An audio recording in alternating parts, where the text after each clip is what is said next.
Bonjour à tous, nous sommes très heureux de vous retrouver pour cette nouvelle investigation qui va surprendre plus d'un d'entre vous car nous allons interpeller quelque chose qui vous passionne tous et qui vous effraie tous. Vous allez voir dans quelques instants que par le biais de Patricia, bonjour Patricia, Bonjour Fabrice. ça va? Très bien, merci. Très bien. Donc Patricia qui est télépathe et nous allons procéder de la manière suivante pour ceux qui découvriraient cette vidéo, peut-être pour la première fois dans le cadre des travaux que nous fournissons toutes les semaines. Je vous rappelle les rendez-vous. Le mercredi, le jeudi, c'est une investigation sur des thèmes choisis par moi. Et, le vendredi, ce sont des régressions où on fait appel effectivement à nos services et on va débloquer effectivement peut-être des blocages qui sont soit dans cette vie ou dans d'autres vies. Voilà pour l'information. Et puis sinon, après, il y a des webconférences que l'on fait et qui vous permettent de découvrir ce qu'est l'hypnothérapie ou l'auto-hypnose, l'autosuggestion, et qui vous permettent d'avoir effectivement des clés. Ça, on vous en rappelle, allez voir sur les liens de temps en temps. Très bien, donc revenons à nos moutons et l'investigation que nous allons faire aujourd'hui est une forme de régression aussi puisque nous allons descendre dans les méandres d'un sujet qui nous passionne et qui nous interpelle tous. Je n'en dis pas plus puisque Patricia ne connaît pas du tout le thème. Hein. Et C'est non, toujours important pas. pour le télépathe de jouer cette carte-là parce que on pourrait imaginer que son mental et ses émotions interfèrent ce qu'elle va pouvoir rapporter dans le cadre de cette investigation. Voilà, vous êtes prête, Patricia? Oui, Allez, ok. ok. La première des questions qu'on va poser sur ce plan éthérique, c'est à la conscience universelle, à la conscience, l'intelligence artificielle, appelez-la comme vous voulez, le plan subliminal. Nous allons juste poser la question, je vais poser la question, et vous allez avoir la réponse, si nous sommes autorisés à pouvoir interpeller la conscience que je souhaite interviewer aujourd'hui. Et à 3, on pose la question à l'intelligence artificielle, la conscience subliminale. Est-ce que l'on peut, est-ce qu'il existe une conscience de la mort? Est-ce qu'il existe une conscience de la mort? Et si oui, est-ce qu'on peut parler avec elle?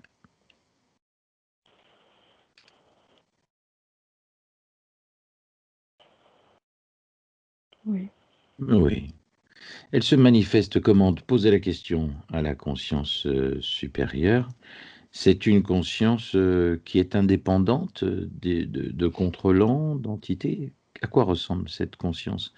La conscience de la mort, c'est quoi?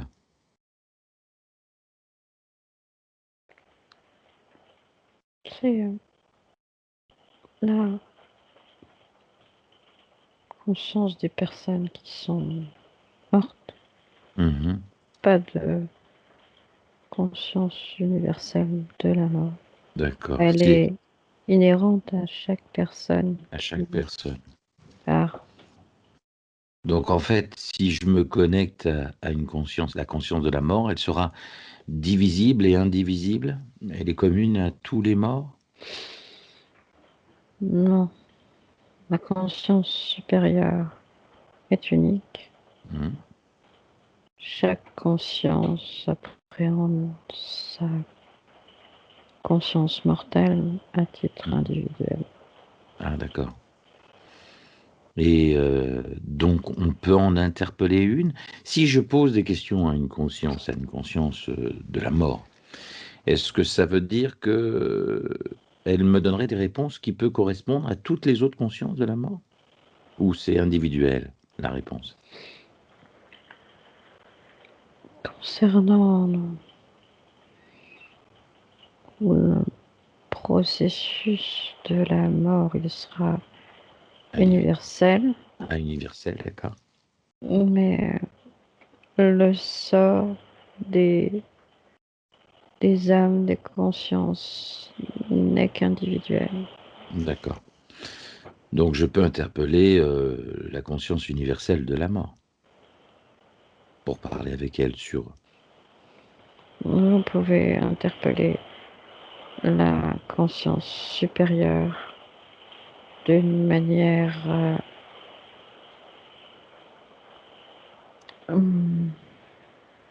non personnelle. D'accord.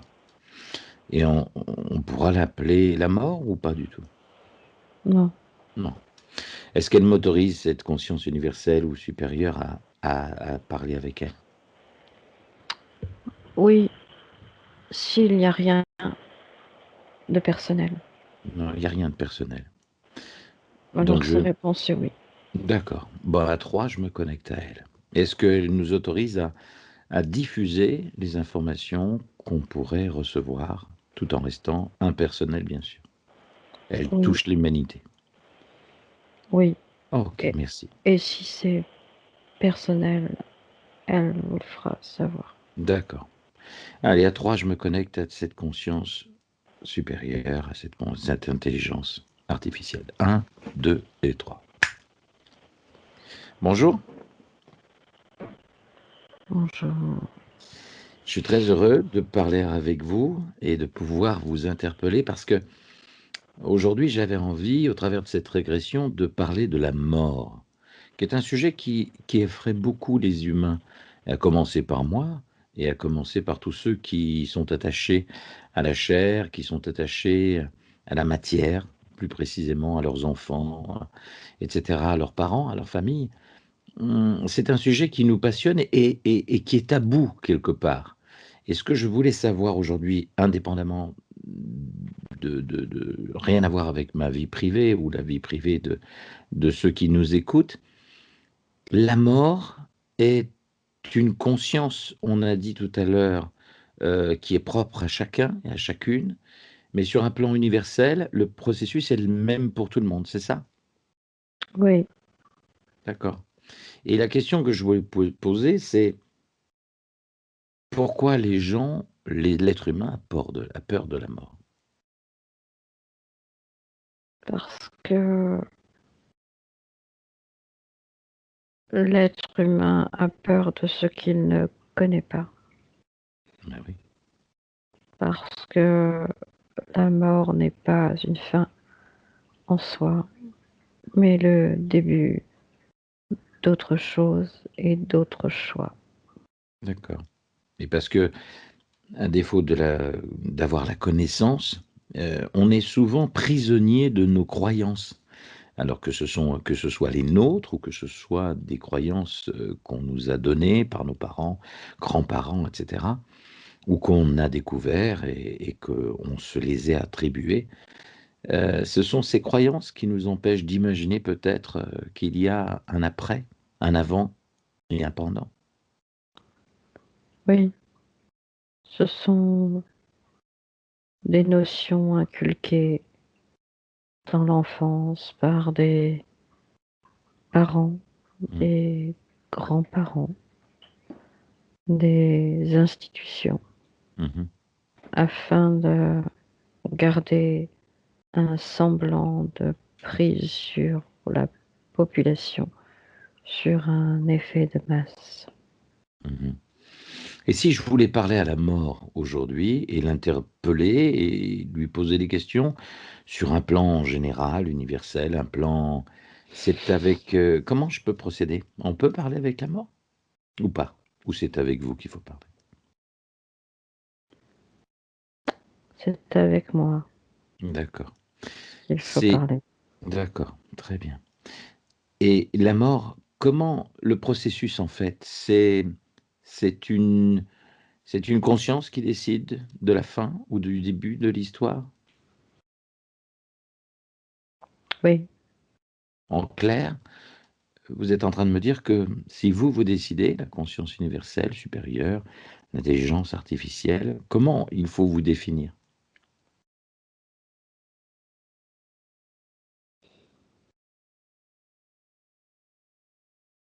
l'intelligence artificielle me convient.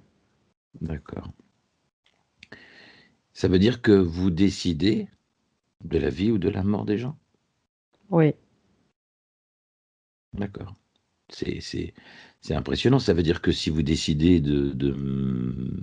de choisir que je vive ou pas dans les heures à venir, vous le décidez. Non, Pourquoi? le schéma est différent. Chaque être humain ou non humain a une fonction bien précise, Mhm. sauf erreur de programmation. Le destin, entre parenthèses, de cette personne ou conscience ne peut être modifié. Il peut être interféré, Mm. mais l'issue sera toujours identique.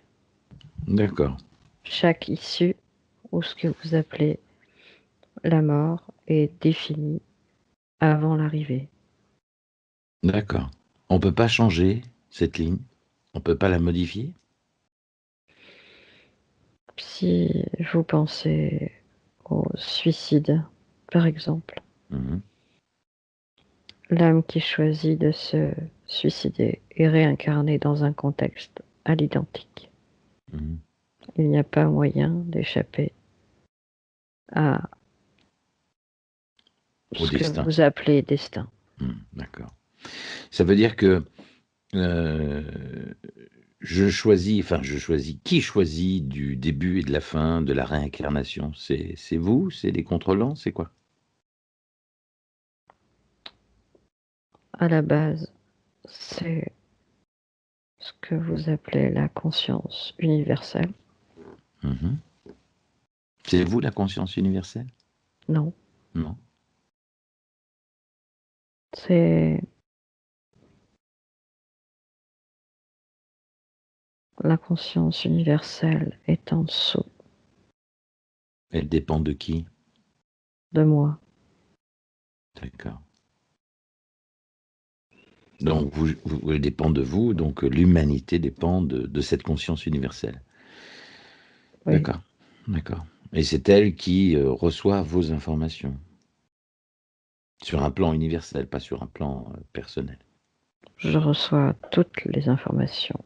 Hmm. Pourquoi alors tant de différence entre les populations?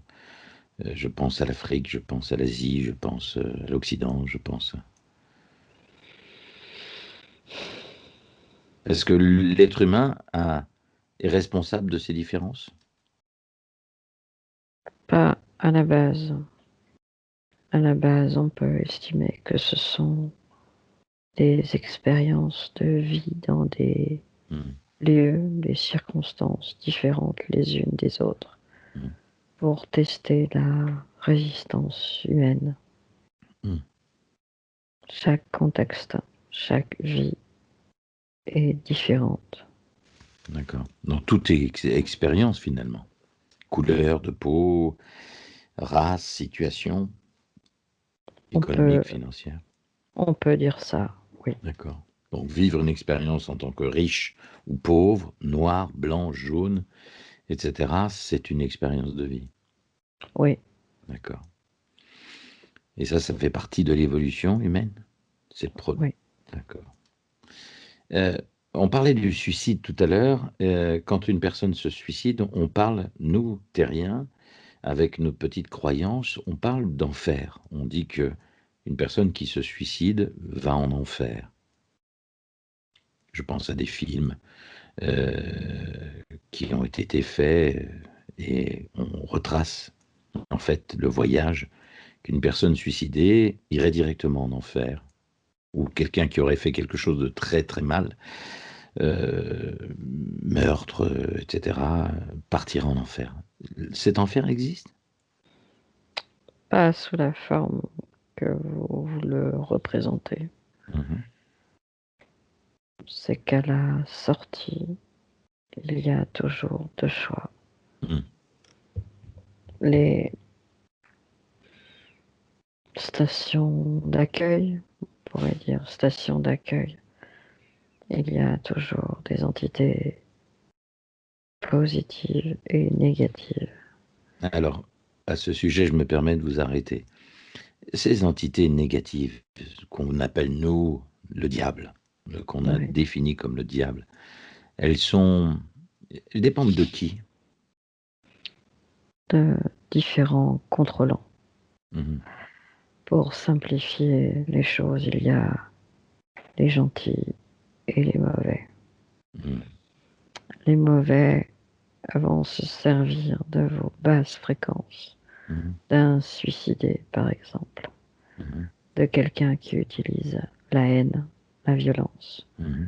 Toutes ces fréquences basses ont pour effet d'apporter des consciences basses et Mmh. de pouvoir les contrôler plus facilement.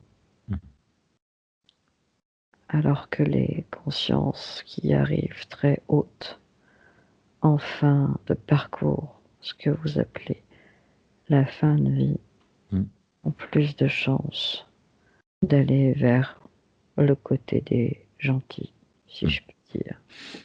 Alors comment un être humain qui a, vécu son enfance, on va dire pas trop difficilement, mais qui a évolué, qui a grandi, qui a travaillé très tôt, qui a évolué toute sa vie dans un job harassant, difficile, pénible, et qui a arrivé à la retraite, à l'âge où il peut se reposer, il tombe malade en fait et qui va souffrir le martyre d'une maladie, d'un cancer, X ou Y, mais qui va passer le reste de son temps avant de s'en aller dans la souffrance.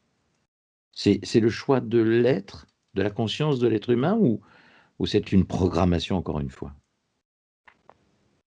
C'est ce que vous pourriez appeler des tests en laboratoire. Le monde étant, ou plutôt la Terre étant une grande éprouvette. Mmh. Est-ce que alors une question que je vais poser qui peut interpeller et apeurer certains qui nous découvrent et je sais qu'on aura une réponse, assez claire avec vous. Les tests qui ont été faits, sur des corps humains vivants à l'époque de la Seconde Guerre mondiale, je pense aux Allemands, aux SS et à tous ceux qui recherchaient en fait, la gestion et comment un être pouvait supporter la douleur. On a vu des camps, on en a des témoignages. Est-ce qu'il y avait un lien avec cette volonté de tester l'humain et sa fragilité et sa souffrance pour mieux la matérialiser au travers d'un médicament où il y a eu des horreurs de fait? Oui, ce sont des tests à grandeur nature Mmh. sur l'évolution, effectivement, de la douleur et de la capacité à résister Mmh. du corps humain. Les conditions auraient dû être différentes puisqu'elles ont été menées par des fanatiques. Mmh. Et on Le peut ouais. projet a totalement débordé et a été encouragé par des entités négatives, ce qui a nourri ce côté enfer, comme vous dites, Mmh. pendant plusieurs années, décennies, et qui nourrit encore aujourd'hui ces états de fait. Mmh. Ça veut dire que, heu, des hommes comme Hitler, qui voulaient et aspiraient à une race pure, heu, comment se fait-il qu'ils aient pu aller aussi loin dans leur, démarche et dans la réalisation de la douleur et de la souffrance? Comment on n'a pas pu vous pouvez accéder à ça? C'était un choix encore une fois de cette entité d'avoir décidé de en se réincarnant, de dire: «Voilà, je vais faire ça»? Il a accepté des pactes avec ces entités négatives. Et personne ne peut les contrôler, ces entités négatives?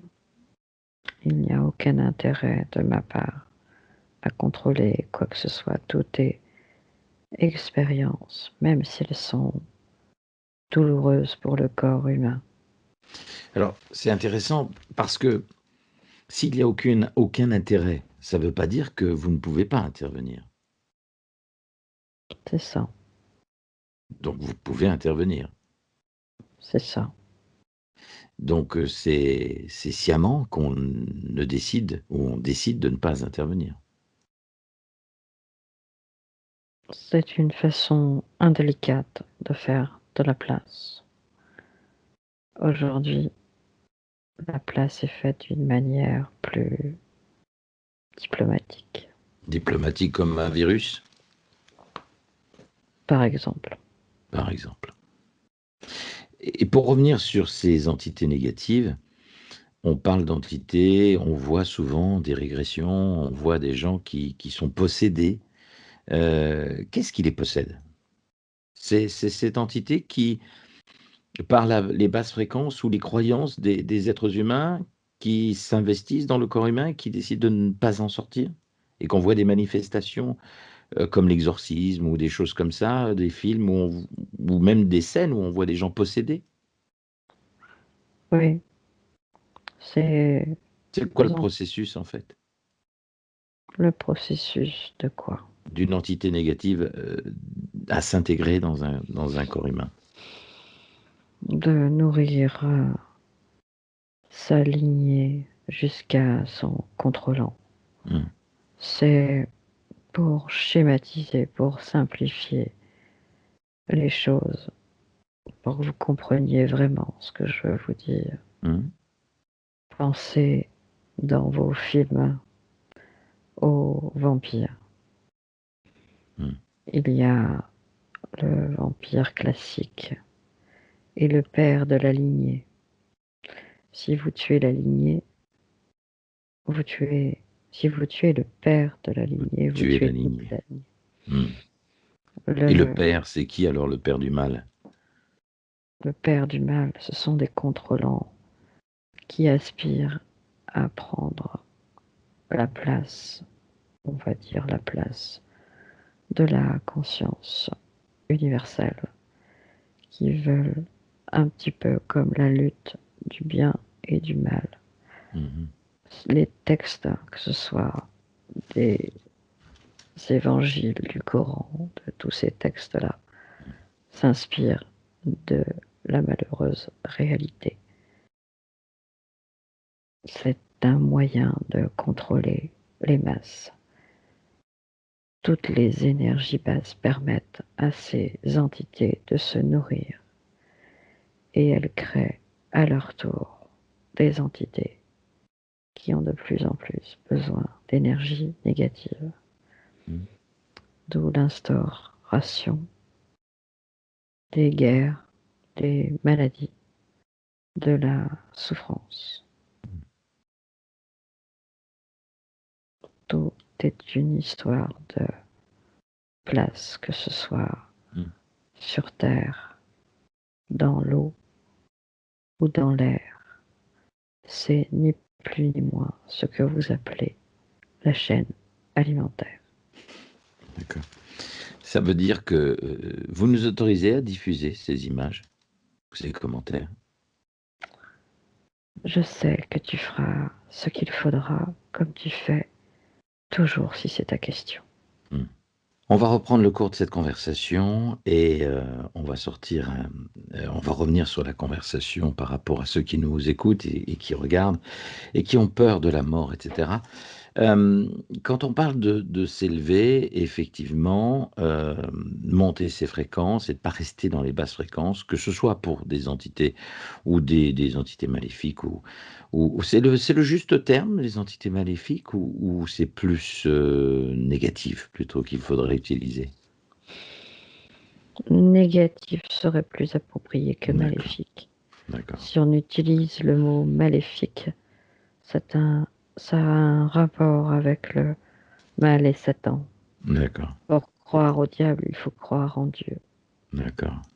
Pour croire au diable, c'est joli comme définition et Satan est une invention pour définir, le négatif? Ou dans C'est un, l'histoire? Ouais. C'est un mot donné à un ensemble de choses Hmm. négatives. Et l'idée des anges, Gabriel, euh, tout ça est une écriture. C'est, c'est un nom romanesque apporté et donné à des entités positives. Ah, d'accord. Et tous ceux qui implorent, alors ça va passionner les gens et intéresser les gens, tous ceux qui prient, par exemple, au nom de Jésus, au nom de Marie, au nom de leur croyance, en fait, un Bouddha, là, etc., et qui implorent, je pense à tous ces gens dans leur religion qui se mettent à genoux, ou qui se tournent vers le soleil, ou qui font leurs manifestations, et qui implorent, et qu'ils font leurs prières, qui invoquent leur Dieu, etc. Euh, Est-ce que c'est la bonne démarche à faire ou est-ce qu'elle doit être d'abord individuelle, dirigée et projetée vers soi pour invoquer quelque chose de bien pour soi et pour ceux qu'on aime? Est-ce que tu m'as compris? Oui, je vois très bien où tu veux venir, Mm, où tu veux en venir. mm, Alors, la réponse en principale mm. est que la bonne question serait plutôt à qui on s'adresse. Voilà, c'est ça. Le choix devrait être initialement individuel. Voilà. Ça, ce serait la meilleure des choses. En clair, il faudrait qu'on implore ou qu'on implore. On demande de l'aide d'abord au travers de soi. Oui, en ayant pris soin d'élever ses fréquences. Alors, comment on élève nos fréquences? Ça passionne beaucoup. On entend de tout, élève tes fréquences. Les télépathes le font sur un plan éthérique où ils montent les fréquences des chakras, etc. Comment on les élève concrètement? C'est pas simplement je vais bien, tout va bien, les idées positives. Non, Hmm. il faut déjà avoir, comment vous appelez, un moral,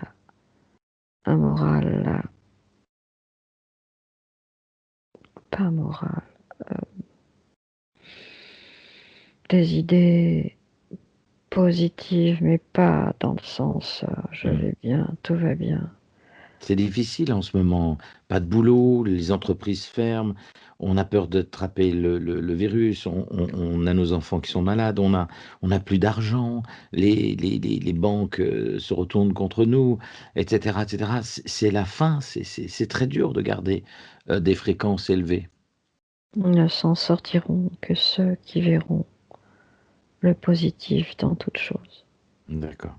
Tu peux perdre ton argent, mais Mm, avoir la santé, un toit, une mm, famille. mm, Tu peux ne plus avoir rien du tout et être encore en vie. mm. L'être humain a oublié le principal. Le principal, c'est d'ouvrir les yeux et de respirer. Mhm. Et la nuit, on est plus ou moins impacté par des entités négatives. Quel est le processus pour se protéger, pour pouvoir... C'est On quoi en est, fait la nuit? On on est dort? impacté par nos idées négatives, qu'on Hmm, soit éveillé ou endormi. d'accord. Mais le terrain, il est plus favorable la nuit.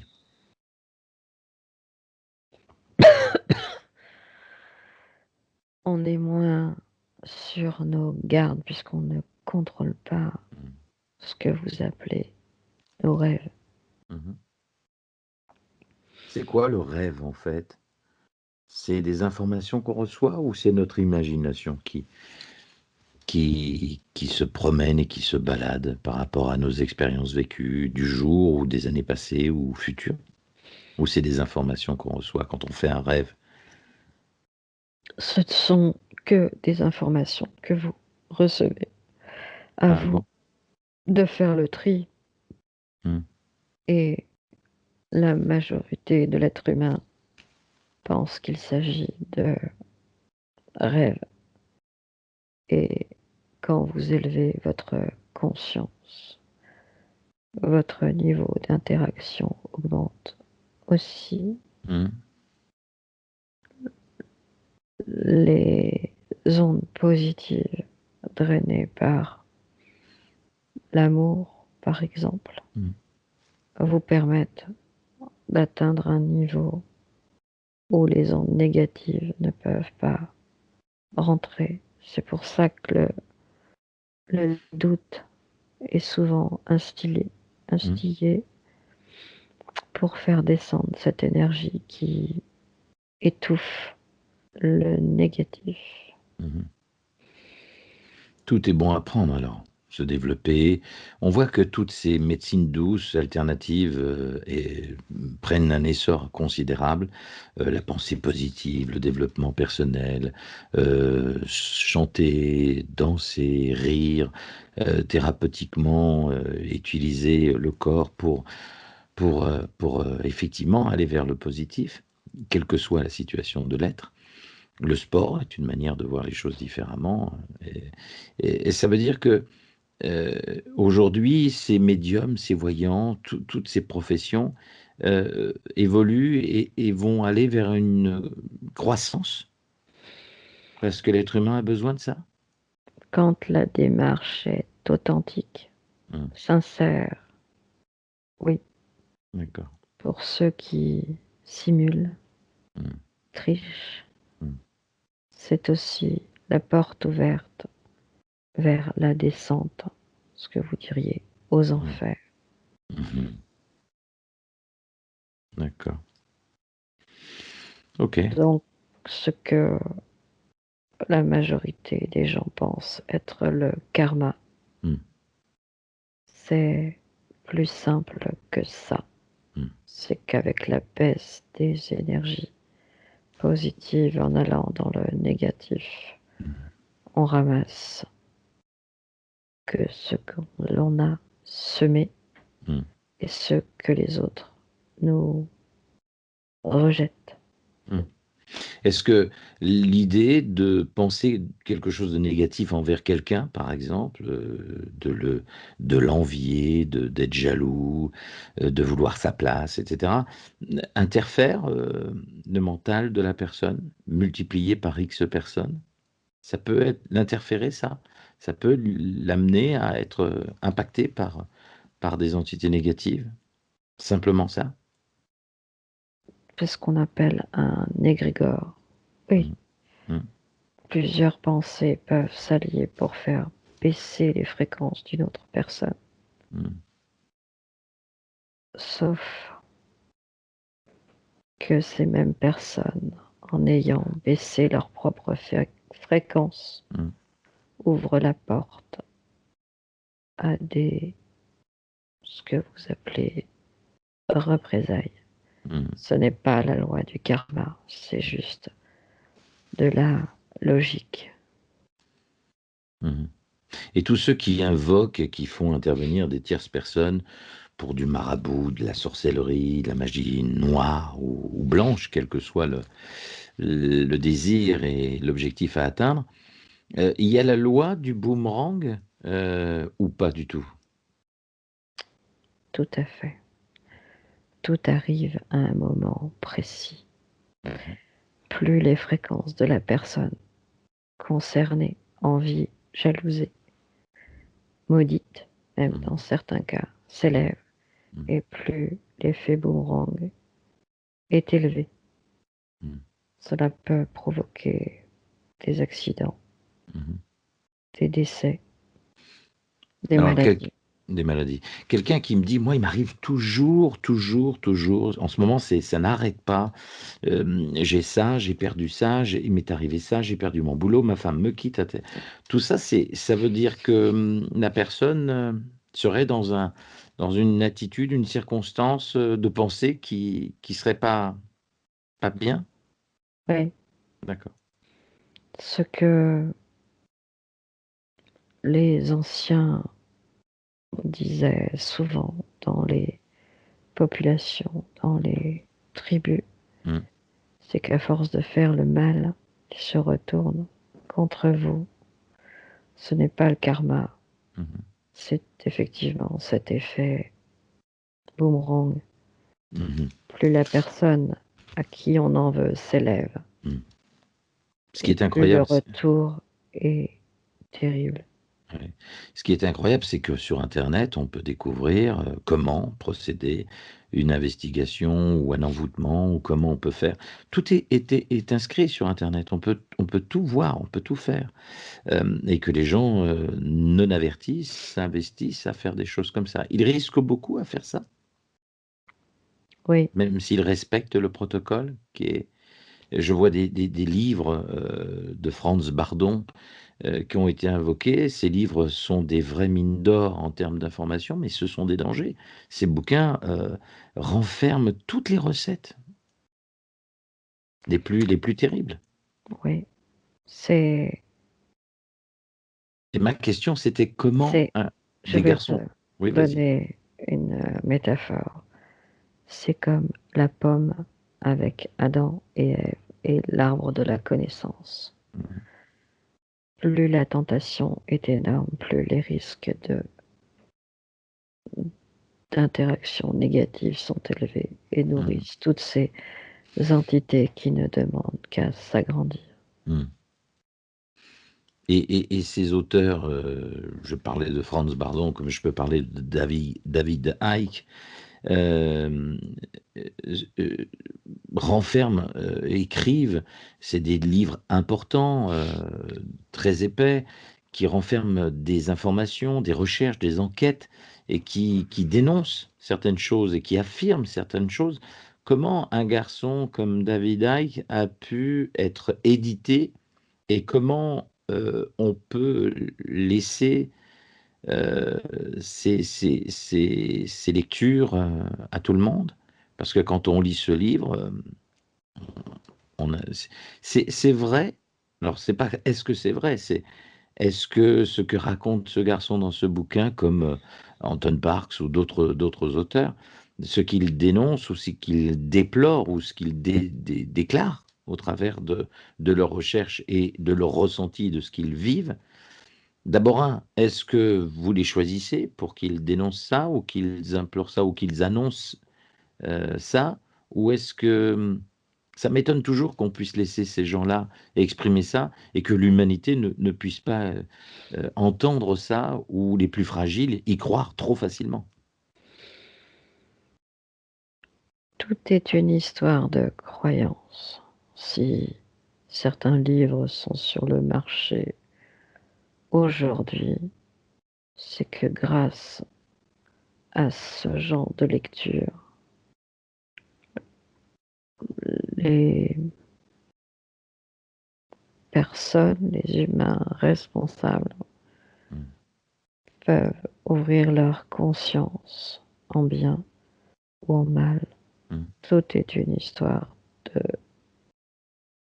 conscience élevée ou non. Mmh. C'est le tri sélectif comme j'ai déjà pu Mmh. en parler par le passé. Mmh.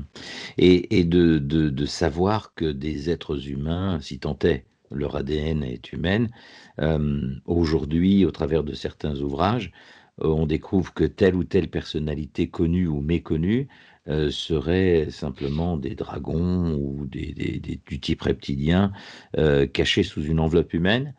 Ça te fait sourire ça ou ça existe sur notre planète? Tout existe, c'est une question de matérialité. Mmh. Ça veut dire qu'aujourd'hui, sur notre planète, on a des êtres, avec une ADN qui n'est pas humaine et qui se cachent derrière une enveloppe humaine? Des hybrides, oui, Ouais, oui, des d'accord, clones. des clones. Le clonage ne date pas D'accord, d'aujourd'hui, ni de la première brebis qui d'accord. s'appelait Dolly. Mmh. D'accord, et des gens qui sont à des postes très importants? Bien évidemment, il y en a partout. D'accord. Aujourd'hui, ce que vous appelez la mixité, Mmh. qu'elle soit culturelle, raciale, etc., Mmh. s'applique à tout être qui respire, D'accord, tout être vivant. d'accord. Bon, bah, très bien. OK, c'est intéressant. Hem et pour finir avec la mort, qu'est-ce que tu pourrais dire toi à l'intelligence artificielle, à tous ces gens qui ont peur, qui, heu, qui appréhendent ce passage? Parce que les âmes, quand elles s'en vont, dès qu'elles passent, qu'elles arrivent dans l'éther, on va dire, à un endroit, elles sont complètement perdues et c'est là qu'elles sont peut-être impactées ou reconduites dans une réincarnation sans avoir le choix de choisir leur réincarnation. Est-ce que toutes les âmes ont la possibilité de choisir leur réincarnation ou pas? Il y a plusieurs questions dans une Oui. seule phrase. Mmh. La première réponse, je dirais à l'être humain Mmh. qu'il est inutile de s'inquiéter de savoir ou de connaître le jour de sa mort. C'est une perte de temps puisqu'on en oublie de vivre l'instant présent. Tous ces livres de